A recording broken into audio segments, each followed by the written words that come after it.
तो हम आज श्रीमद् भगवत गीता के दूसरे अध्याय के 12वें श्लोक को पढ़ते हैं। उससे पहले मैं बस यही कहना चाहूंगी कि ये सेवा ली है मैंने, पर मेरा इसमें कोई ऐसा योगदान नहीं है। मैं जो सुनी हूँ वही दोहराने की कोशिश कर रही हूँ। अगर कोई भी त्रुटि हो जाए तो कृपा करके आप क्षमा करिएगा और आशीर्वाद दीजिएगा कि मेरे को ज्ञान मेरे को भी आ सके और मैं ये सेवा ठीक से कर सकूं। आप सब मेरे सीनियर्स हैं, तो प्लीज करके ये कृपा करिएगा। ना त्वएवहं जातु नाशं ना त्वं नेमे जनाधिपा ना चैव न भविष्यामः सर्ववयम् अथ परम्। तो इसका जो अनुवाद है, श्रीला प्रभुपाद कहते हैं, ऐसा कभी नहीं हुआ कि मैं न रहा हूं या तुम न रहे हो, अथवा ये समस्त राजा न रहे हो, और न ऐसा है कि भविष्य में हम लोग नहीं रहेंगे। तो इसका तात्पर्य जो श्रीला प्रभुपाद देते हैं वो काफी लंबा है और इसमें वैसे तो बहुत ही महत्वपूर्ण उन्होंने संदेश दिए हैं, पर समय के हिसाब से मैंने 2 संदेश निकाले हैं, 2 महत्वपूर्ण संदेश जो इसमें हैं, और मैं तात्पर्य पढ़ती जाऊंगी और साथ साथ में उसका उल्लेख करती जाऊंगी। तो मैंने सोचा ये उपयुक्त रहेगा रादर देन कि पूरा मैं पढ़ूं और फिर उसे समझाने की कोशिश करूं। ठीक है माता जी, is that okay? Okay, thank you. Hare Krishna. तो ना त्वएवहं जातु नाशं ना त्वं नेमे जनाधिपा ना चैव न भविष्यामः सर्ववयम् अथ परम्। तो श्रीला प्रभुपाद अपने अनुवाद में कहते हैं, ऐसा कभी नहीं हुआ कि मैं न रहा हूं। ना त्वएवहं जातु नाशम, ऐसा नहीं कि तुम नहीं रहे हो, ऐसा नहीं कि मैं नहीं रहा हूं। जातु नाशम, जातु माने किसी भी काल में, नाशम माने कि मैं, न नाशम माने कि मैं डिस्ट्रॉय नहीं हुआ हूं। ना चैव न भविष्य में, ना चैव न भविष्य में, यहाँ 2 बार न बोलते हैं। 2 बार न बोलने का मतलब कि वो पॉजिटिव हो जाता है। नॉट एंड नॉट अगेन माने कि वो पॉजिटिव हो गया, माने भविष्य में भी हम पास्ट में भी थे, अभी भी हम आमने सामने हैं। ना चैव ना भविष्य में, और भविष्य में भी मैं और तुम रहेंगे। सर्ववयम अथ परम, ये सर्वे, ये जितने लोग एकत्रित हैं। तो सीन क्या है, जैसा कि अभी हम पढ़ते आ रहे हैं कि अभी दूसरे अध्याय में ये स्थिति है कि दोनों जो सेना है वो आमने सामने है, और जब ये स्थिति आ गई है तब अर्जुन वो सारे दलीलें दे रहे हैं, वो सारे कारण दे रहे हैं कृष्ण भगवान को कि मैं युद्ध नहीं कर सकता। आप ये सोचिए कि स्थिति ये है कि हमें कोई फ्लाइट पकड़नी है या ट्रेन पकड़नी है और उस समय हम दरवाजे पे जाके बोले नहीं नहीं हम नहीं चढ़ सकते, हमें डर लग रहा है। तो स्थिति वही है। तो कृष्ण भगवान ने 2:11 में क्या किया, उन्होंने तुरंत उन्होंने अर्जुन को डांटा। एक तरह से उन्होंने बोला कि पंडितय पूर्ण तुम बातें कर रहे हो लेकिन इनमें ज्ञान बिल्कुल नहीं है। और फिर उन्होंने इस श्लोक में द एब्सोल्यूट ट्रुथ, माने जो प्रभुपाद सबसे हमेशा कहते हुए आ रहे हैं, I am not the body, I am the spirit soul, मैं अनंत हूं, I am the eternal soul, वो एग्जैक्टली वही चीज उन्होंने ये श्लोक में कहा है। ना त्वएवहं जातु नाशम ना त्वं नेमे जनाधिपा, माने ऐसा कभी नहीं हुआ कि न तुम थे न मैं था न ये सारे लोग नहीं थे। ना चैव ना भविष्य में, भविष्य में भी ये लोग होंगे, अभी वर्तमान में भी हैं, भूतकाल में भी थे। सर्ववयम, जितने भी लोग यहाँ एकत्रित है ये सारे रहेंगे। अथ परम, इसके आगे भी रहेंगे। तो यहाँ पर जो कृष्ण भगवान ने सुप्रीम ट्रुथ, जो सबसे ऊंची बात है, जो हमारे आत्मा के बारे में है, वही कहा है सबसे पहले। क्योंकि परिस्थिति ही ऐसी है कि परिस्थिति में आकर के अर्जुन पीछे हट रहे, अर्जुन को समझ नहीं आ रहा है कि मुझे क्या करना है। तो हम तात्पर्य पढ़ते हैं। तात्पर्य श्रीला प्रभुपाद द्वारा, श्रीला प्रभुपाद कीजिए। वेदों में, कठोपनिषद में तथा श्वेताश्वर उपनिषद में भी कहा गया है कि जो श्री भगवान असंख्य जीवों के कर्म तथा कर्म फल के अनुसार उनकी अपनी अपनी परिस्थितियों में पालक है, वही भगवान अंश रूप में हर जीव के हृदय में वास कर रहे हैं। तो वेद में, कठोपनिषद में, माने जो भी शास्त्र हैं, उसमें ये कई बार कहा गया है और कई जगह कहा गया है कि जितने भी जीव हैं, माने जो 84 लाख जीव हैं, उन सब के हृदय में भगवान अंश के रूप में वास कर रहे हैं। इंग्लिश में इसके तात्पर्य में the word alive is used, माने वास कर रहे हैं, माने वर्तमान में भी भगवान हमारे हृदय में वास कर रहे हैं। He is eternally always present as an alive thing, माने सब चीज। तो ये बहुत ही महत्वपूर्ण शब्द है, वास कर रहे हैं, माने वर्तमान में वो है हमारे साथ। केवल साधु पुरुष जो एक ही ईश्वर के भीतर बाहर देख सकते हैं, पूर्ण एवं शाश्वत शांति प्राप्त कर सकते हैं, कर पाते हैं। माने जो साधु पुरुष है, साधु कौन, माने जो साधना के पाथ पे है, जो साधना के पथ पे है, जिन्होंने ईश्वर का ज्ञान प्राप्त कर लिया है, वो ही ये समझ सकते हैं कि उनके अंदर भी ईश्वर है और बाहर भी जो भी देख रहे हैं वो ईश्वर है। और इसी से ही उन्हें शाश्वत, इटर्नल शांति, शाश्वत, every time they can have piece.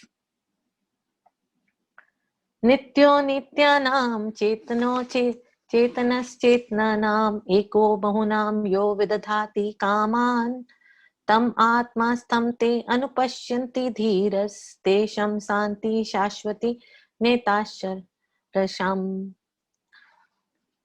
तो ये वाला जो कठोपनिषद का श्लोक है, ये बहुत ही महत्वपूर्ण श्लोक है। जब हम कभी श्रीला प्रभुपाद के लेक्चर्स सुनेंगे तो उन्होंने ये शब्द कई बार कहे हैं, नित्यो नित्यानाम चेतना चेतनानाम।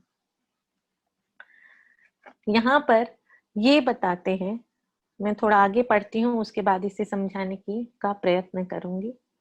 जो वैदिक ज्ञान अर्जुन को प्रदान किया है गया, वही विश्व में के उन समस्त पुरुषों को प्रदान किया जाता है जो विद्वान होने का तो दावा करते हैं, किंतु जिनकी ज्ञान राशि न्यून है।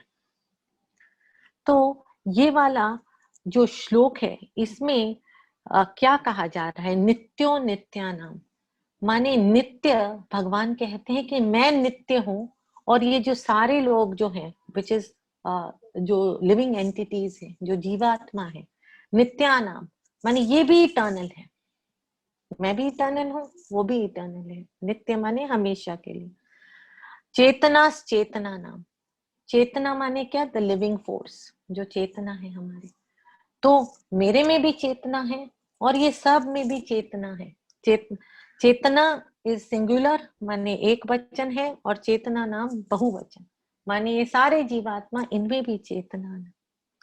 एको बहुनाम यो विदधाति कामान, लेकिन एको बहुनाम, मैं एको हूं, मैं सुप्रीम हूं, बहुनाम यो विदधाति कामान, और ये जितने लिविंग एंटिटीज हैं, ये जितने जीवात्मा हैं, उनका मैं पोषण करता हूं, उनको मैं प्रोटेक्ट करता हूं। तम आत्मा स्थम ते अनुपश्यन्ति धीरस, उन सब के आत्मा के में स्थित हूं। तम आत्मा स्थम, ये अनुपश्यन्ति धीरस, और इनको कौन देख सकता है आत्मा में स्थित, जो धीर होता है। धीर माने कि क्या, जिसमें आत्म संयम होता है, जो किसी भी स्थिति में वो हिलता डुलता नहीं, उसका मन विचलित नहीं होता, जो सुख और दुख में सम रहता है, एक साथ रहता है, वो ही इनको देख सकता है। जैसे ब्रह्म संहिता में कहते हैं, प्रेमांजना चुरिता भक्ति विलोचनेना संता सदैव हृदेषु विलोकयन्ति यम श्याम सुंदरम चिंत्य गुण स्वरूपम गोविंदमादि पुरुषम तमहम भजामि। माने उनको, भगवान को कौन देख सकता है? भगवान को वही देख सकता है जो अपनी आंखों में वो अंजन या वो ऑइंटमेंट लगा रखा है, जो प्रेम के साथ है। उतना माने नहीं तो उनको देखना माने मुश्किल है। तेषम शांति शाश्वतम नेताश्रम, उन सबको ही शांति प्रदान होती है जो भगवान को महसूस कर सकते और अपने अंदर और बाहर देख सकते हैं। तो जो मैं बोल रही थी कि 2 मैसेजेस हैं, तो ये पहला मैसेज, ये वाला श्लोक माने हमारे जो मेन सार है भगवत गीता का, कि हम आत्मा है और आत्मा सदैव के लिए है, ये उस तात्पर्य को या ये उस फैक्ट को समझाने के लिए ये बहुत ही अच्छा श्लोक है, क्योंकि यहाँ भगवान स्वयं खुद ही ये बात कह रहे हैं कि तुम भी एक जीव हो, मैं भी जीव हूं, और हम शाश्वत हैं, और ये सब शाश्वत है और हमेशा रहेंगे। आगे बढ़ते हैं। भगवान ये स्पष्ट कहते हैं कि वे स्वयं अर्जुन तथा युद्ध भूमि में एकत्र सारे राजा शाश्वत प्राणी हैं और इन जीवों की बद्ध तथा मुक्त अवस्था में भगवान ही एकमात्र उनके पालक हैं। अब यहाँ तात्पर्य में श्रीला प्रभुपाद ने एक और महत्वपूर्ण बात कही है एज अ सब नोट, ये कि वो बद्ध और मुक्त दोनों अवस्था में भगवान उनके साथ रहते हैं। ये नहीं कि सिर्फ बद्ध अवस्था में ही हमारे शरीर के अंदर है, पर मुक्त अवस्था में भी वो भगवान उनके साथ परमात्मा बन के रहते हैं। फर्क क्या होता है?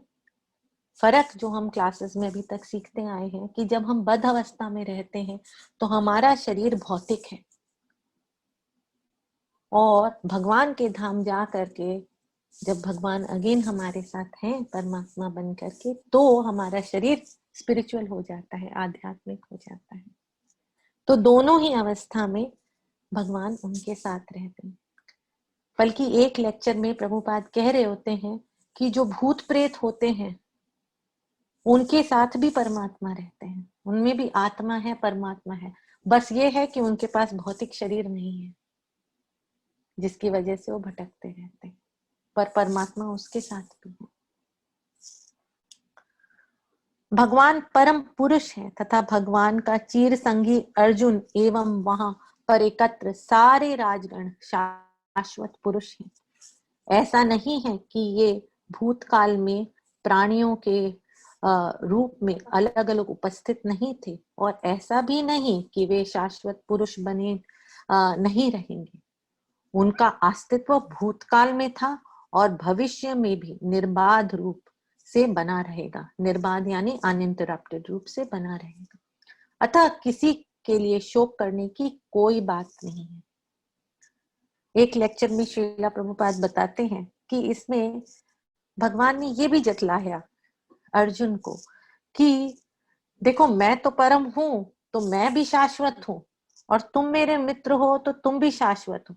लेकिन क्योंकि केवल हम दोनों ही नहीं जो हम ये प्रिविलेज लोग हैं, यहाँ पर जितने लोग हैं, और उन्होंने जनाधिपा को भी समझाया कि जनाधिपा माने कि वहां पर ये नहीं कि आम नीच कोटि के या ऑर्डिनरी पीपल या गरीब थे, सारे क्षत्रिय थे, राजागण थे। वो आज की आर्मी की तरह नहीं है कि डिफेंस मिनिस्टर तो घर में बैठा हुआ है और आर्मी गई है लड़ाई करने के लिए। They were all very big fighters. बोले ये सारे लोगों के साथ ये हमेशा थे, और जितने जीवगण हैं उनके साथ मैं हमेशा हूं, और वो हमेशा हैं और हमेशा रहेंगे। अब दूसरा पॉइंट, जो दूसरा महत्वपूर्ण बात ये तात्पर्य में है, जो हम श्रीला प्रभुपाद के प्रणाम मंत्र में हमेशा कहते हैं। क्या कहते हैं हम? नमो विष्णुपदाय कृष्ण पृष्ठाय भूतले श्रीमती भक्ति वेदांत स्वामी नीति नामिने नमस्ते सारस्वती देवे गौरवाणी प्रचारिणी निर्विशेष शून्यवादी पाश्चात्य देश तारिणी। तो प्रभुपाद जी ने केवल गौरवाणी प्रचार नहीं करी, पर उनका उद्देश्य ये भी था कि निर्विशेषवादी लोग का उनको उनको उनके अगेंस्ट बोलना है, उनको रोकना है।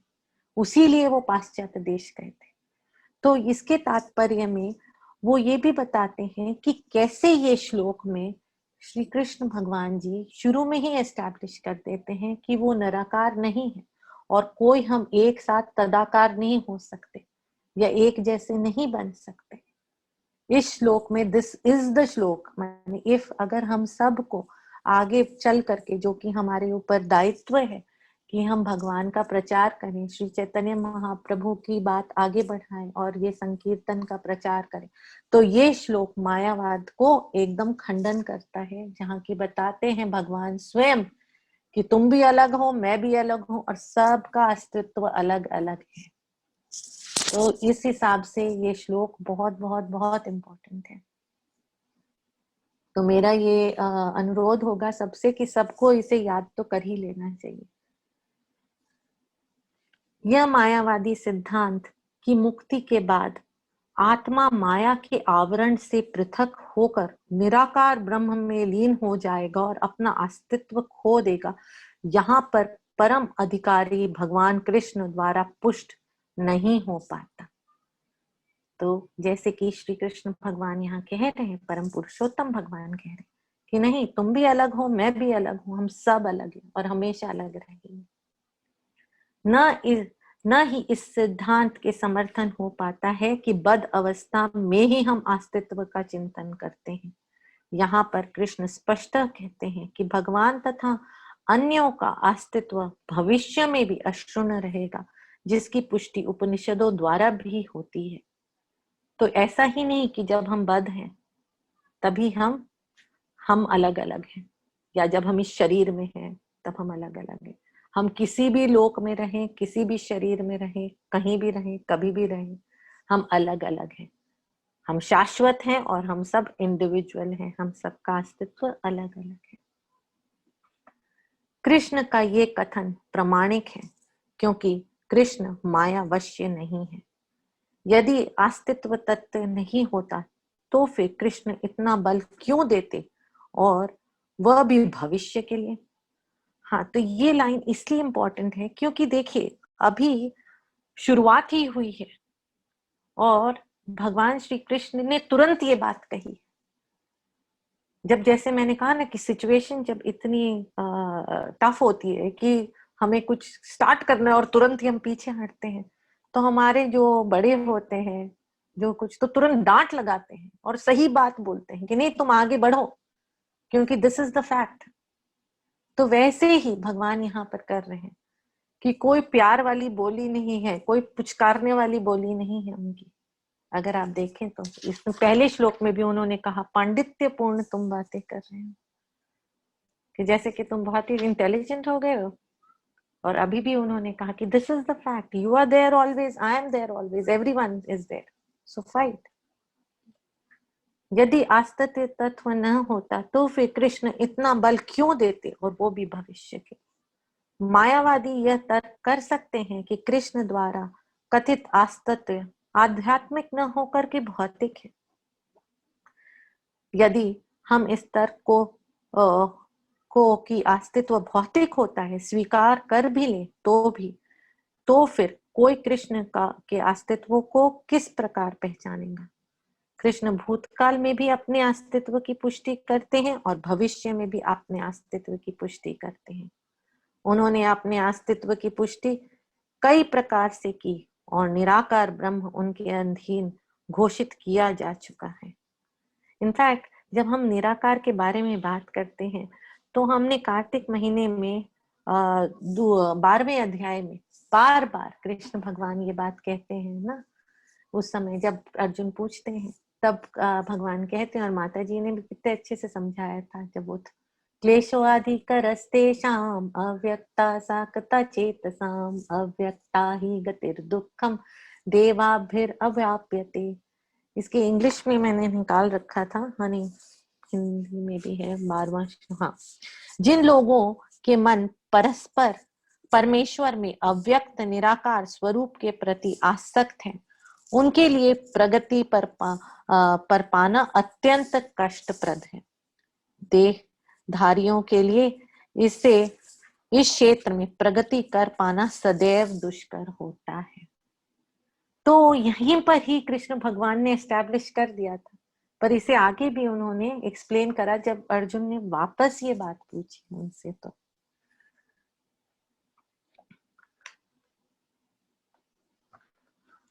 हाँ, कृष्ण भूतकाल में भी अपने अस्तित्व की पुष्टि करते हैं और भविष्य में भी अपने अस्तित्व की पुष्टि करते हैं। उन्होंने अपने अस्तित्व की पुष्टि कई प्रकार से की और निराकार ब्रह्म उनके अधीन घोषित किया जा चुका। कृष्ण सदा सर्वदा अपना अस्तित्व बनाए रहे हैं। यदि उन्हें सामान्य चेतना वाले सामान्य व्यक्ति के रूप में माना जाता है तो प्रामाणिक शास्त्र के रूप में उनकी भगवत गीता की कोई महत्ता ही नहीं होगी। एक सामान्य व्यक्ति मनुष्य के 4 अवगुणों के कारण श्रवण करने योग्य शिक्षा देने में असमर्थ रहता है। तो देखिए, यहाँ पर श्रीला प्रभुपाद कहते हैं कि जो सामान्य व्यक्ति है उसमें ये 4 दोष है। ये 4 दोष कल भी डिस्कस हुए थे। 4 दोष क्या है, कोई बता सकता है प्लीज? कोई कहना चाहता है? म्यूट पे है सब। माता जी, can I say? Yes, Lalita माता जी, please. Imperfect senses, illusion. One remains an illusion. Then one has the propensity to cheat, and one has the propensity to make mistakes. हाँ, तो हिंदी में इनका तात्पर्य बिल्कुल सही कहा आपने। तो इसलिए कि हमारे जो इंद्रियां हैं वो अपूर्ण हैं। हम सब में त्रुटि करने की क्या व्यवहार रहता है, त्रुटि करने की आदत है। हमें ये भी हमारे में ये आदत होती है कि हम दूसरे को धोखा दें और हम भ्रमित हैं। तो ये जब 4 चीज हैं तो कोई सामान्य व्यक्ति, माने हम और आप, हम सामान्य व्यक्ति इस तरह का उच्चतम ज्ञान दे ही नहीं सकते हैं आत्मा का। तो कृष्ण आम कैसे हो सकते हैं? श्री कृष्ण ने यहाँ पर इन्होंने कहा है कि जब आम व्यक्ति ये दे ही नहीं सकता है तो भगवत गीता का जो पूरा जो महत्वपूर्ण होने का कारण ही यही है कि यहाँ परम पुरुषोत्तम पुरुष श्री भगवान कृष्ण हमें सर्वोच्च ज्ञान दे रहे हैं, क्योंकि ऑर्डिनरी आदमी तो ऐसा ज्ञान दे ही नहीं सकता है। श्री कृष्ण को सामान्य व्यक्ति मान लेने पर गीता की सारी महत्ता जाती रहती है। मायावादियों का तर्क है कि इस श्लोक में वर्णित द्वैत लौकिक है और शरीर के लिए प्रयुक्त हुआ है, किंतु इसके पहले वाले श्लोक में ऐसी देहात्म बुद्धि की निंदा की गई है। कई बार जीवों को देहात्म बुद्धि की निंदा करने के बाद ये कैसे संभव है कि कृष्ण पुनः शरीर पर उसकी वक्तव्य को दोहराते? तो इससे पहले श्लोक में ही भगवान ने कह चुके कि तुम इस शरीर के लिए शोक कर रहे हो। तो यहाँ पर इस दूसरे जब श्लोक में जब कृष्ण भगवान कहते हैं तो तुरंत आत्मा पे पहुंच जाते हैं, क्योंकि शरीर तो उन्होंने पहले ही बोल दिया कि वो शोक करने युक्त ही नहीं।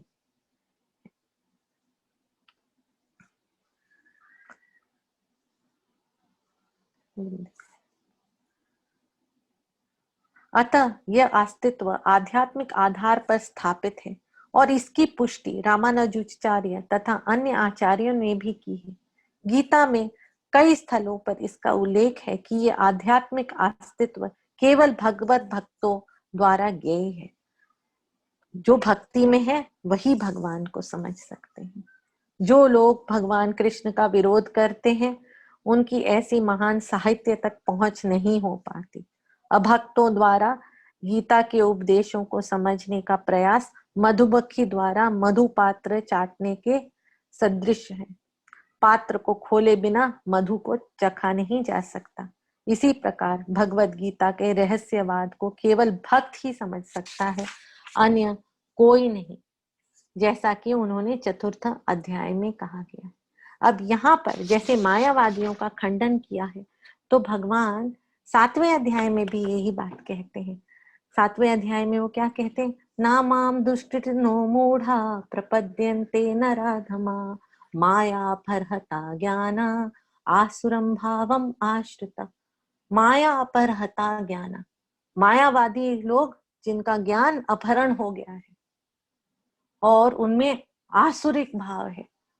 तो यहाँ पर जब प्रभुपाद बताते हैं कि जो मायावाद फिलॉसफी में उसमें बिलीव करते हैं, वो कभी भी भगवान पे आश्रित नहीं हो सकते और उनकी जो बुद्धि है वो हर ली गई है।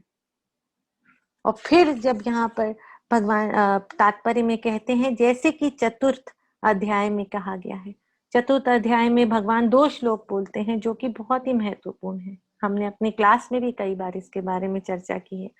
एवं परंपरा प्राप्तम इमाम राजर्षयो विदु सा काले नेहा महता योग प्रोक्ता पुरातन सा एवं मया ते आद्या योग प्रोक्ता पुरातना भक्तो असि में सखा चेति रहस्यम ही एतद उत्तमम। वो अर्जुन से कहते हैं, तुम मेरे भक्त हो और सखा हो, इसीलिए मैं रहस्य तुम्हें ये बता रहा हूं। तो ये this is also very important point कि भगवान खुद 4थे अध्याय में कहते हैं, क्योंकि तुम भक्त हो तो ही मैं तुम्हें ये रहस्य बता सकता हूं। तो हम भगवत गीता का रहस्य कैसे समझ सकते हैं? हम भक्ति के स्तर पे आकर के ही भगवत गीता के रहस्य को समझ सकते हैं। ये बात है, ये बहुत जरूरी। और जब हम भक्ति के स्तर पे आते हैं तो अर्जुन का भगवान से मैत्री का संबंध था, पर भक्ति में हम जानते हैं कि कई और भी रिलेशनशिप है जो हम एस्टैब्लिश कर सकते हैं भगवान के। लेकिन भक्ति का स्तर माने दैट्स अ प्रीरेक्विजिट। न ही गीता का स्पर्श ऐसे लोग कर पाते हैं जो भगवान के अस्तित्व का ही विरोध करते हैं। Now this is also another important point. हम जब श्रीमद् भागवतम पढ़ना चालू करें तो ये पहले ही हमें कहा गया, पहले स्कंद में ही ये लिखा हुआ है और पहले चैप्टर में ही, कि हम भगवान से द्वेष नहीं रख सकते, हम उनके अस्तित्व का विरोध नहीं कर सकते। द्वेष को अस्तित्व का विरोध क्यों कहा गया है, ये भी समझने वाली बात है। जैसे कि शुरू में ही भगवान ने कहा, यहाँ पर तात्पर्य में श्रीला प्रभुपाद ने कहा कि वो वास करते हैं, हमारे अंदर वास कर रहे हैं। अब जैसे एक एग्जाम्पल मैं ये दे सकती हूँ कि घर में पिता बैठे हैं, ठीक है, पिता माता बैठे हुए हैं और बच्चे कुछ ऐसे कार्य कर रहे हैं जो उन्हें नहीं करना चाहिए। आज के जमाने में तो बहुत कुछ होता है, ठीक है, कि मोबाइल पे या जो भी, अब बैठे हैं, अब फिर भी कर रहे हैं उनके सामने, माने कि उनके अस्तित्व को ही नकार रहे हैं। इससे ज्यादा एनवी, द्वेष या उनका विरोध करने के अलावा और हो क्या सकता है। तो वैसे ही हम सब जीवात्मा को भी पता होना चाहिए कि हम जो भी कार्य कर रहे हैं भगवान हमें हमेशा देख रहे हैं। हम अकेले भी हैं तो अकेले नहीं हैं, हमारे हृदय में भगवान है।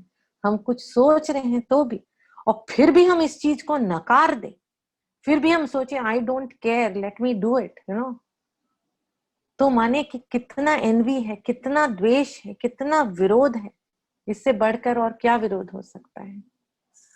तो हम न गीता का स्पर्श ऐसे लोग कर सकते हैं, तो ऐसे लोग जो भगवान को नहीं मानते हो गीता का स्पर्श भी नहीं कर सकते हैं। जैसे श्रीमद् भागवतम में कहा गया कि people who envy can not be sitting and reading this शास्त्र, can not understand, so envy we have to give up.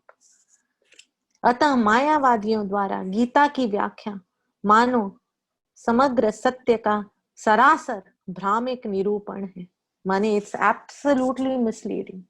क्योंकि जब मायावाद वाले लोग कहते हैं कि हम भगवान में एक साथ हम मिक्स हो जाएंगे या हम उनमें लीन हो जाएंगे, कि उन्होंने भगवान के अस्तित्व को ही मिटा दिया, तो उससे बढ़कर के और क्या विरोध हो सकता है। भगवान चैतन्य ने मायावादियों द्वारा की गई गीता की व्याख्याओं को पढ़ने का निषेध किया है और चेतावनी दी है कि जो कोई ऐसे मायावादी दर्शन का ग्रहण करता है वह गीता के वास्तविक रहस्य को समझ पाने में असमर्थ रहता है। तो चैतन्य चरितामृत में कहा गया है मध्य लीला में 6.169, अगेन ये वाला श्रीला प्रभुपाद बार बार कहते हैं, मायावादी भाष्य सुने हया सर्वनाश। माने जिसने भी मायावादी का सुन लिया उसका तो बुद्धि का सर्वनाश हो गया। जैसे माया अपहरता ज्ञाना, मायावादी में ज्ञान समझने का नहीं, उनका ज्ञान अपहरण हो गया, और हम लोग अगर सुन लिए तो हमारा भी ज्ञान अपहरण हो गया। और जैसा कि आप लोग सब जानते हैं कि कैसे चैतन्य महाप्रभु ने कितने मायावादियों को, उनको वो भगवान की भक्ति में लेके आए थे। जैसे सार्वभौम भट्टाचार्य, सार्वभौम भट्टाचार्य पक्के मायावादी थे एकदम।